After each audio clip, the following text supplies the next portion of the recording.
Tonight's masterclass is on colds and flu, why you get sick fast, and how to stop the virus. So that's actually very important, is the virus, how the virus infects you, and stopping the virus. So I started off with a slide just explaining the difference between the common cold and influenza. I think most people are familiar with this, but it's good to have that as a starting point, just seeing what the difference in symptoms would be. So here is something that's pivotal to tonight's discussion. So people, you all get sick, we all get sick quite fast. But the one thing that I was never really aware of, or I was, but I never thought about it, is that you can't get sick if the virus can't get into your cells. And how does the virus get into your cells? So firstly, you get into contact with somebody that's sick as well. They might have some virus. And remember, there are so many viruses, they mutate all the time. There's different ones every year. So maybe somebody sneezes or they coughed, and one of these droplets, you either inhaled it through your mouth or your nose, and then the virus contacts that mucosa, and the virus attaches to your cell receptors and enters the cell. And at that stage is when you start, or when the process starts. This virus can replicate very fast once it's inside your cell, and then as soon as it infects your cells, the cells burst open and it moves on to next cells to infect them as well.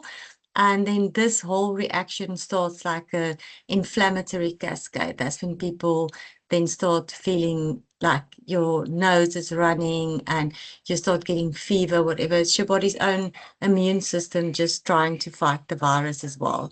So that's why they always say this process happens very fast. So as soon as you feel something coming along, with most of the products that you have on the market as well, it would say use preventatively at a lower dosage, but once you get sick, at a higher dosage. And the frequency is quite important because this happens very fast. So the sooner you stop this cascade, the better your chances is of getting better or not staying sick for so long. One thing that I think most people do know, but they tend to just forget it, that viruses are not bacteria and therefore antibiotics wouldn't work for them. And the reason why we have so much antibiotic resistance is because so many people have colds or flu, and then later on they get antibiotics for that. They might not finish their course, so those viruses are exposed to the antibiotics and then they become resistant as well. The only case where you would need antibiotics is if you have a secondary infection, which is then bacteria driven. The cold and flu virus is everywhere. There's a lot of them that are mutating all the time. And as you can see there, it happens very, very fast. And the symptoms that you are experiencing is actually your body fighting back. But what is the first thing we do once we start getting symptoms? Is we run to the pharmacy and we're looking for ingredients to address the symptoms. We want something to dry up our nose. We want something for the fever or for the headache.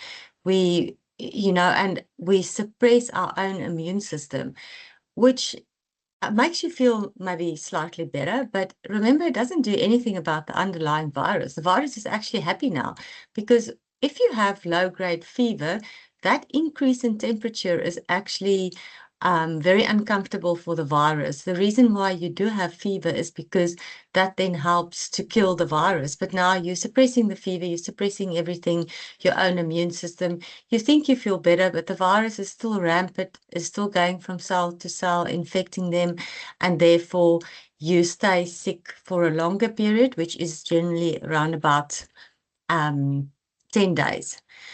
So what type of ingredients do you get that can actually stop the virus? So remember, there is some prescription medication that you can get to stop viruses as well, but they're very specific to certain viruses, such as Tamiflu.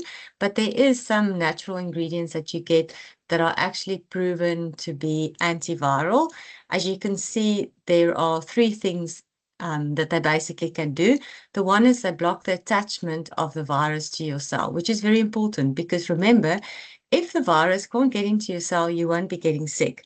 Examples of that is Pelargonium and Echinacea. So we will be talking about both of those a little bit later on as well. Then what can it also do? It can inhibit replication. So once the virus gets into your cell, starts replicating, but you have some ingredients that will stop the process there. So the virus won't be able to replicate in your cell, because remember, it can't replicate outside of your cell. It needs to be inside of the cell. And then there are some ingredients that will boost your immune response as well, help your macrophages and everything as well, and help your immune system to clear the infected cells faster. And there again, I've listed some of them as well. So then something that I want to tell you about is Pelargonium pseudoides. This is very proudly South African. We can feel very proud. It's wild harvested. It grows in the Eastern Cape as well as Lesotho. It looks like a sweet potato. So it was actually discovered. So traditionally they use this for, it's very high in tannin. So they use it for diarrhea and also respiratory illnesses, but it was actually discovered by a UK guy who believed that it cured his TB. He took it to the UK. It was known as Stevens consumption cure, and actually the Germans has taken our root to the level of prescription medication overseas by doing more than 30 clinical trials. Firstly, it had approval for chronic bronchitis, but currently it is for colds and flu. It's a lovely extract because of the polyphenols in it. It's got this pinkish color. And the nice thing about Pelargonium is that it's got a very, very strong effect on your chest as well. Remember with our COVID that we had a couple of years ago, there was a huge chest involvement. So Pelargonium, we've got, all plants are antimicrobial, but Pelargonium specifically works on what they call the ciliary beads in your respiratory tract, which means that it helps you to get rid of that excess phlegm that you have there. So it's a very complex herb as well, or root. It's got more than 50 constituents, which you can imagine.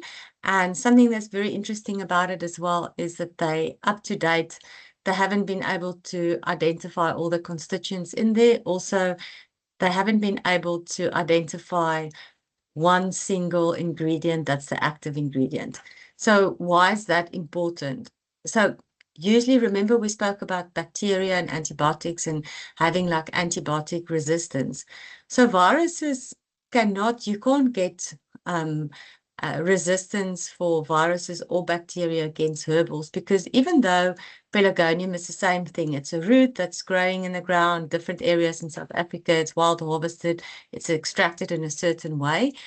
The constituents stay the same, but the ratios differ. It differs depending on what the altitude of the herb was, how much rainfall was that specific year. So there's small differences. So the virus can never adapt to it, which makes it like a super house from that perspective, where if it was a single compound, a single concentration, you would be able to have resistance to it. So what are the mechanisms of action of Pelargonium? So it's anti-adhesive. So remember, it prevents viruses as well as bacteria from sticking to cell surfaces.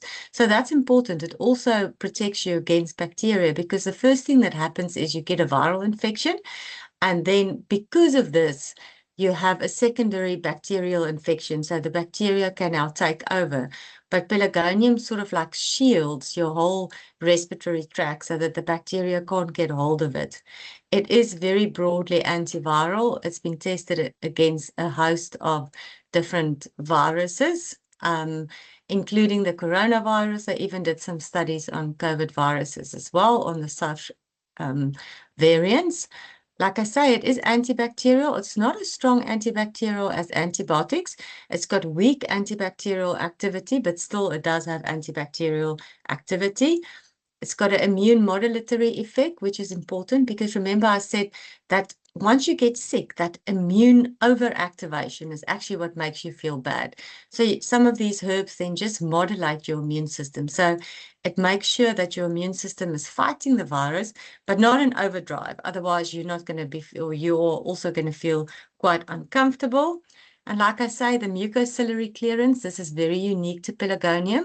No other herb has that. That's why traditionally it was used for TB, and why there's still today on the market quite a lot of cough syrups and things containing pelargonium because it increases that ciliary beat, which is great if you use it in combination with the ingredient that thins the mucus. You actually have a chance of getting rid of the phlegm, because now remember, you don't want to keep the phlegm there.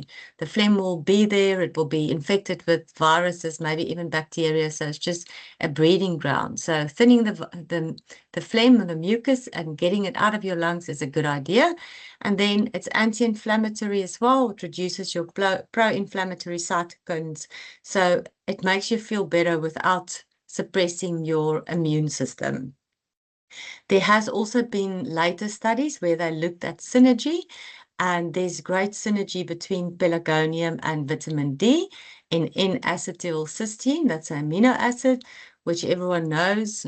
It's actually a very strong antioxidant, but it does have some secondary effects on thinning mucus.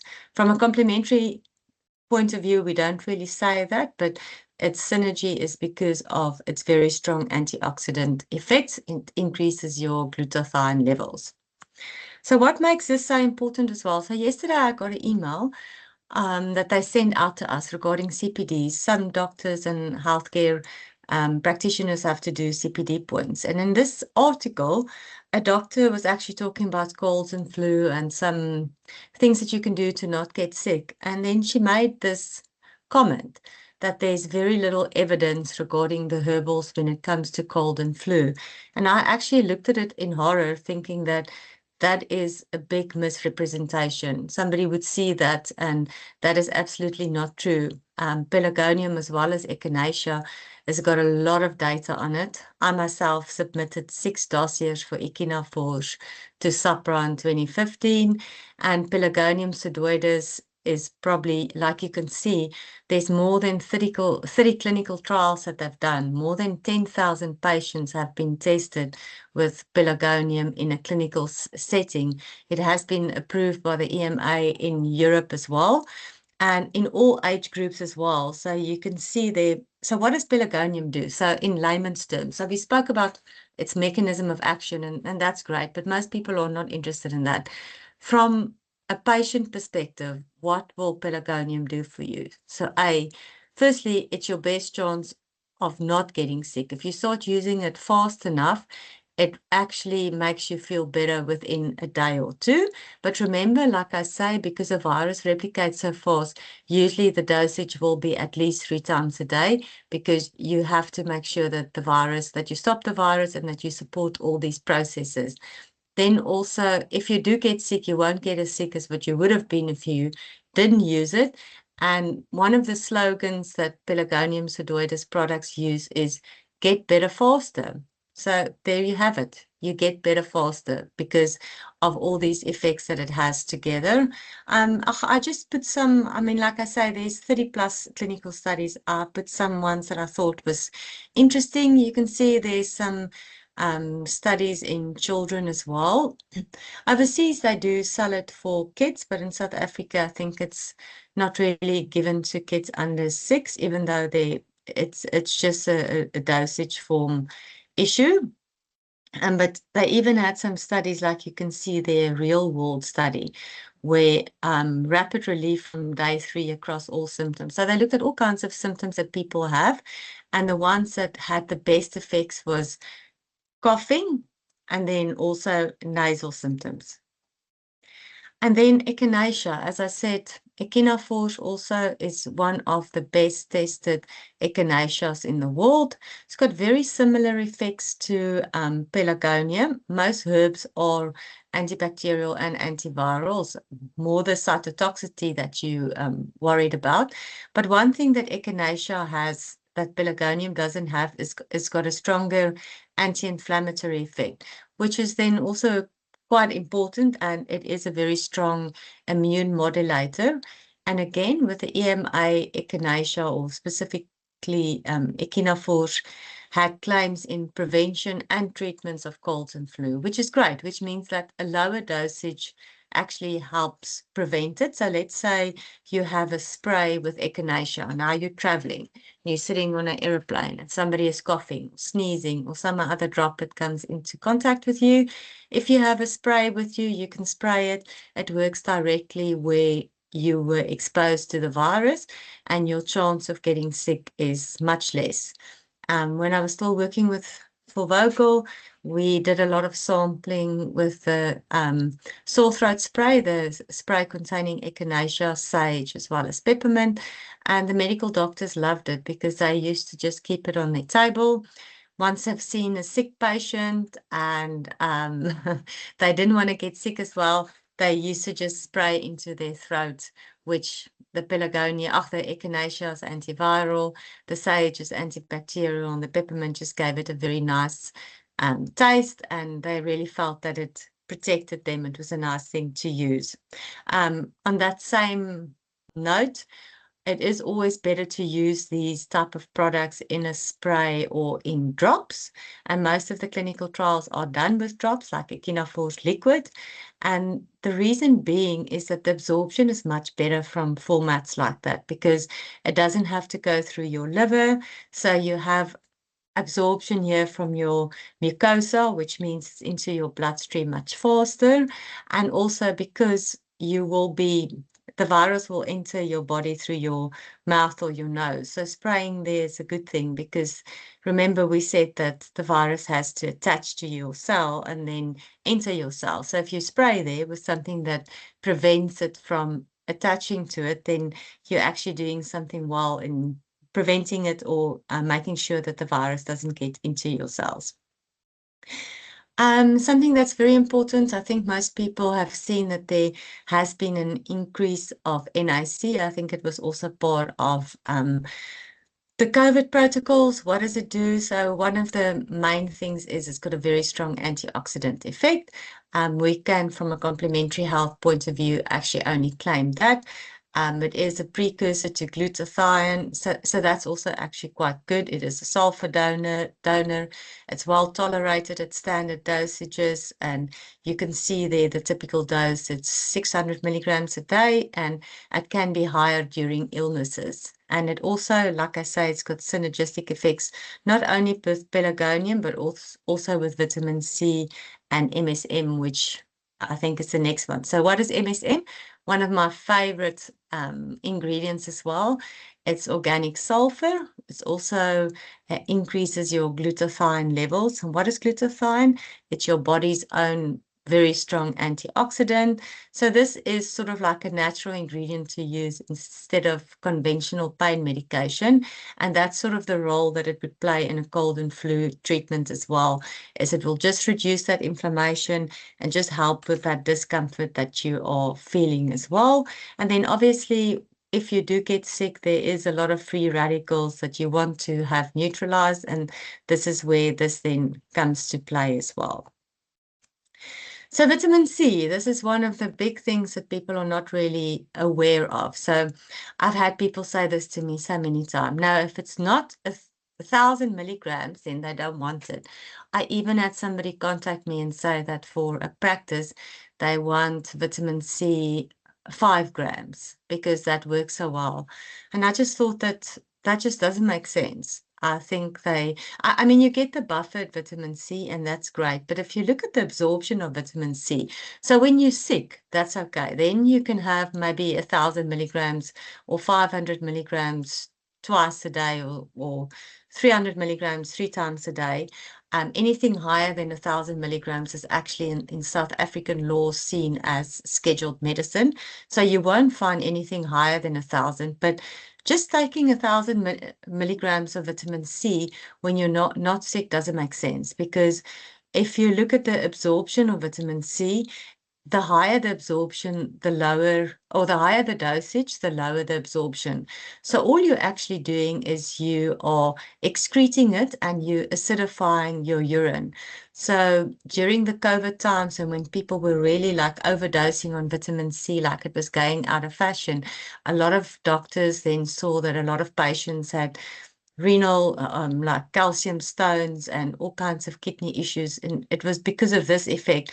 They were overdosing on the vitamin C when they didn't really need to. But during the period of being sick, taking 1,000 milligrams per day is probably what you'll be getting from most of the OTC products out there, and that's okay. But when you are healthy again, 100 milligrams will be adequate.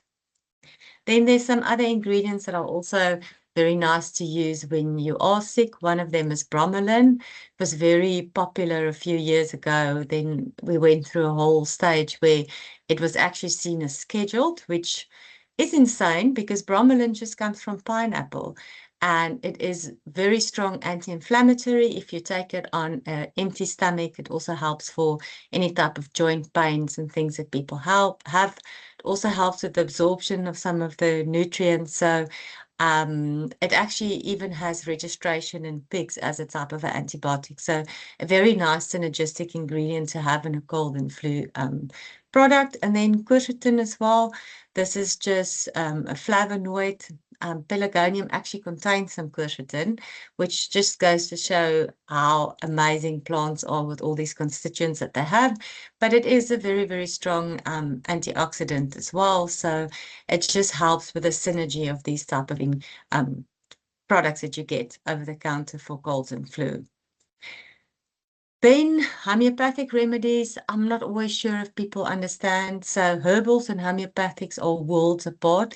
It's different treatments. Herbals are very similar to your normal OTC remedies. Herbals have got a lot of constituents. Remember, like we said, pelargonium's got 50 plus. Not everyone has been identified, and they've never, up until today, identified one ingredient as the active. At this stage, the extract always outperforms any of the individual constituents. And then your OTC remedies is ingredients, certain percentages or inclusions, and they have a definite mechanism of action as well.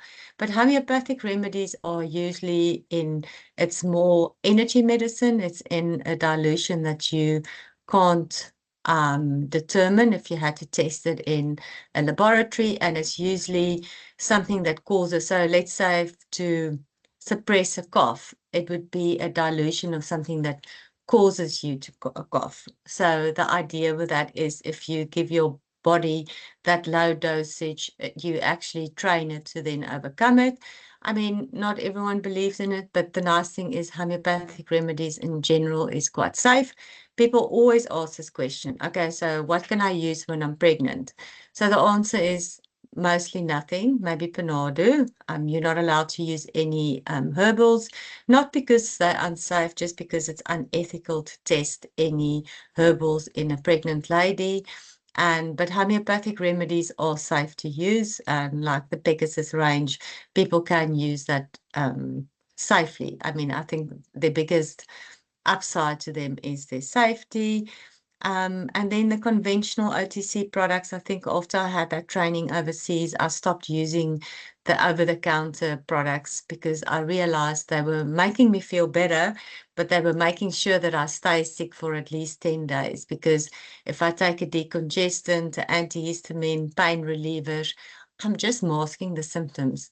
It's not working on the virus at all. So the virus is still having a fantastic time replicating, going from cell to cell. And then the problem also with some of these ingredients is, and this is especially for the decongestions, is that you have the rebound congestions as well. And then antihistamines can cause sedation as well. And like I say, it's important, think twice before suppressing fever. You actually want to have a low-grade type of fever to make sure that it's a very uncomfortable environment for the virus. I'll be sending this to you guys. There's obviously also a lot of people that are not supposed to be using OTC cold and flu products. I just made a summary here if they have high blood pressure or stomach ulcer and all kinds of things. I will send this afterwards, and I do have a handout as well that you can have a look at. Prevention is better than cure. What to take every day. So obviously I can have a list here, like a whole book of what is proven to help for your immune system. But I chose the ones that I thought for me is the most applicable that I wished I knew about. One is beta-glucan. There's a lot of studies on it. There used to be a lot of products as well showing how effective this is for supporting your immune system. And this is where BioStrath actually also comes in. This is like a herbal extract. They take 6 different herbs, they feed it to a yeast, Saccharomyces cerevisiae. The yeast takes up or absorbs and metabolizes these herbs. Then in the end, after 3 months, they kill the yeast, and in the end, this is now all these 20 amino acids, and there's a lot of plant glucans and mannans. And I know that they market in South Africa a lot for your brain and so forth, but actually BioStrath is a catalyst, and it's got a very strong effect on your immune system as well. Then my secret weapon is PEA, and I think a lot of people don't actually know that. There, in the 1970s, there was a lot of studies with cold and flu with PEA, even before they started looking at the joint effects and arthritis and everything. And this I can attest to. I mean, I've worked in the cold and flu industry for years, but I still used to get sick. I used to always have so much things around me, and I did get sick. But since I've been taking PEA, I can't remember the last time that I was sick, that I had cold or flu, or even felt like I was getting sick. And when I looked at the literature, I'll send you guys a little pamphlet to read about the studies that they did, where it shows that, I mean, PEA is something that's naturally present in your body. So by supplementing, you just make sure that more of it is there. And remember, it was a drug discovery for immune issues, for allergies. So it just makes it sort of like activates your macrophages. So your immune system works better and it reduces the inflammation. So the longer you take it, the better. When I looked at the studies, it seemed to be similar what people would be doing for arthritis, is you take 1 a day, 400 to 600 milligrams is a daily dosage for prevention. If you start getting sick, in some of the studies, they took 400 to 600 milligrams 3 times a day. And it showed that even people that were exposed to viruses didn't get sick. And this I can attest to as well, because I mean, around me, my kids got sick, everyone got sick. I haven't been sick. I'm still standing strong, and I definitely take PEA, obviously for my leg and my hips and exercise recovery, but a very positive off-spin to that is that I'm not getting sick anymore. And if I feel something coming up, I just increase my dosage to 3 times a day. And then vitamin D3 as well. There are a lot of people that are deficient in vitamin D3. So once they start supplementing that, their immune system also improves. And there is a study also with vitamin D and pelargonium and the synergistic effect that it has. Pelargonium actually enhances the effect of vitamin D, which is great then as well. I think when to use what, a practical timeline. Well, all I can say is that sooner is better. They used to always say to us, as soon as you get sick, start using some or other herbal. Remember, now you want to work on the virus, and you want to stop it. So you can even, something like echinacea, you can use 3 to 5 times a day. Pelargonium, you can also use 3 times a day. The PEA, you can also use 3 times a day. It's very important to make sure that you use it. I mean, some of the Echinophore studies was even up to using it 5 times a day, because you want to stop that virus replication in the beginning. I know a lot of people believe in taking zinc. I'm okay with taking zinc short term, but long term, it's not a good idea to just supplement with zinc, because with most things, there is, or ingredients like B vitamins or zinc, you actually deplete your copper levels in time. So if you want to take a zinc supplement, you must make sure that it contains some copper somewhere as well, because if you take it long term, just the zinc, you will have a deficiency in time. And this is true for a lot of other things as well. But that is why I advocated and I brought in BioStrath here, because it's natural, it comes from a yeast, it's not fortified with synthetic vitamins, so it can't cause any deficiency long term, and it just has the plant glucans and mannans. So with that, you can't cause any deficiency if you use it. And then there's also just these foundational things of sleeping well, hydrating, washing your hands, stress management. nutrition, and then some moderate exercise. I mean, the basics are still the same because, like I said, we are exposed to viruses. They're all around us and they're mutating all the time. So you have to make sure that you give your own body the best chance if you do get into contact with a virus, because you never know when that's going to happen. Yes, and then I just have like a quick reference guide with where some of the ingredients fit in. But most of these natural ingredients or complementary medicines can be used for prevention as well as treatment. Prevention is usually a lower dosage. Treatment is usually then a higher dosage as well. Yeah, so this is just some key consideration. As I said, children is always a difficult one. I know that even with Echinophos, they said from 2 years onwards. So before that time, it's quite difficult. But BioStrath can be used by toddlers as well. Your elderly people are always high risk as well. And then if when we spoke about the constituents in pelargonium, one of the classes is the coumarin. So if somebody is on blood thinners, then pelargonium is something that they just have to be careful with. Yeah, I think that a pregnancy, like I say, yeah, most things are not indicated for pregnancy, but it's not because of the inherent risk of the herb. It's just because nothing is ever tested in pregnancy. So this hopefully sums it up nicely. So next time when you get cold and flu and you run to the pharmacy and you buy some of the over-the-counter cold and flu remedies, you will think about it. So the first thing is, does it target the virus? And as we said, now there are only a few of these herbal ingredients that actually target the virus.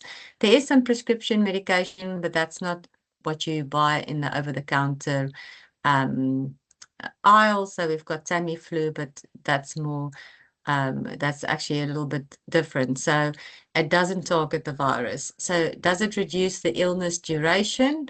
Yes, with these herbals, echinacea as well as pelargonium, was proven that there was at least 3 to 5 days faster recovery if you had to get sick. Conventional OTC products, no. Addresses the root cause? Yes. We're not just addressing the symptoms. There's also a broad suitability.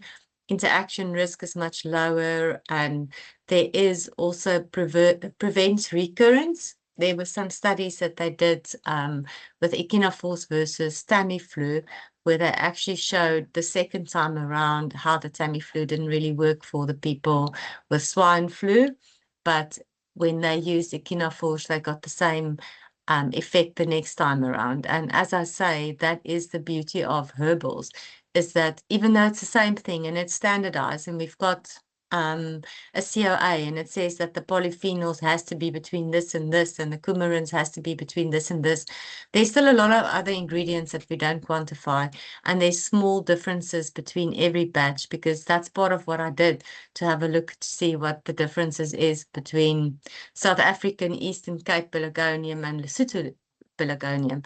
It's the same herb, very, very different profile when you analyze it chemically. And this is to our advantage, because now the virus doesn't know what to expect, because there are differences. It's like there hasn't been exposed to it before, so you don't have any resistance. So key takeaway, stop the virus early. The sooner the better.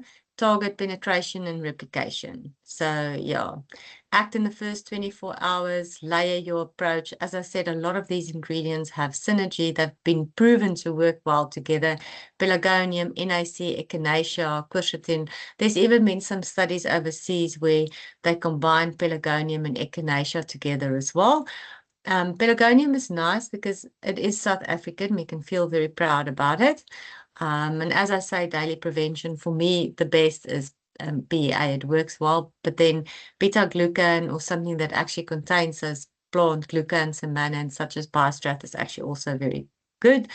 And then, yeah, like I say, sleep, hydrate, wash your hands. The foundations have still stayed the same, but yeah, just think about, even if you still want to, so Echinoforce did a study as well where they looked at people that would, for instance, use Echinoforce along with over-the-counter products to reduce fever, etc.